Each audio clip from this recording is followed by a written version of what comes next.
5 বছর, 10 বছর, 20 বছর, 30 বছর থেকে 5 ওয়াক্ত নামাজ আদায় করছি, কিন্তু নামাজের প্রকৃত হাকিকত, প্রকৃত রূপরেখা, নামাজ কী চা, নামাজের দ্বারা কী চান্স হওয়া দরকার, আমাকে কেমন নামাজ হওয়া দরকার ছিল, আমার ভিতরে কি পরিবর্তন চেঞ্জেস এসেছে বলেন? এটাই তো জরুরি ছিল। নামাজ আপনার কাছে কী চা? আল্লাহ তাআলা বলেছেন, ইন্না সলাতা তানহা আনিল ফাহশাই ওয়াল মুনকার। নামাজ আপনার কাছে এটাই চাচ্ছে যে আপনি নামাজ, এই ঔষধটা, নামাজ নামক ঔষধটা সেবন করার কারণে আপনি অন্যায়, অশ্লীল, ফাহিশা, যত শয়তানি কাজ রয়েছে আপনি এগুলি থেকে বেঁচে থাকবেন।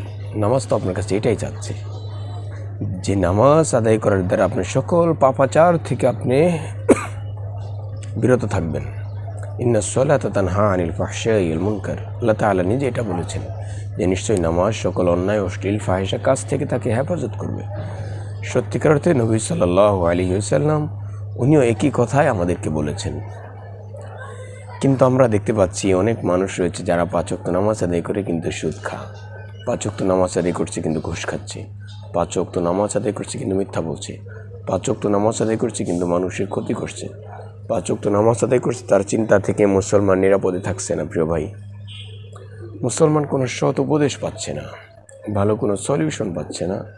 অমুসলিম তার থেকে নিরাপদ না, মুসলমান তার থেকে নিরাপদ না, পশু পাখি তার থেকে নিরাপদ না, প্রকৃতি তার থেকে নিরাপদ না। চিন্তা করেন তাহলে আমার নামাজের অবস্থাটা কেমন হচ্ছে বলেন প্রিয় ভাই? সত্যিকার অর্থে নামাজকে যেভাবে পড়ার কথা ছিল, আদায় করার কথা ছিলাম কি সেটা পারছি বলেন? এটা আমাকে পারতেই হবে, টুডে টুমরো আমাকে পারতেই হবে। এই জন্য আল্লাহ তাআলা নামাজীদেরকে খুশির খবর শুনিয়েছেন।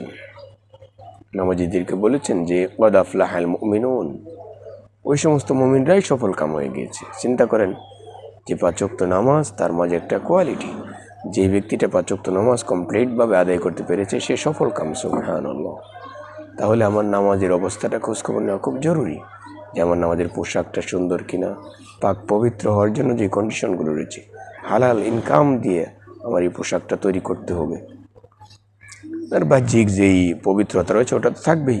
এই জন্য আমার আত্মিক সংশোধন, শরীর পাক, এটা কি শুধু নাজাসাত থেকে যেমন পাক হওয়াটা জরুরি, সাথে সাথে আমার আত্মিকভাবেও পাক হওয়াটা খুব জরুরি। এই জন্য আমার ইনশাআল্লাহ নামাজের ব্যাপারে আরও যত্নশীল হওয়া উচিত, আরও মনোযোগী হওয়া উচিত, আরও নামাজকে সুন্দর করার চেষ্টা করা উচিত। আল্লাহ তাআলা আমাদের তৌফিক দান করুন।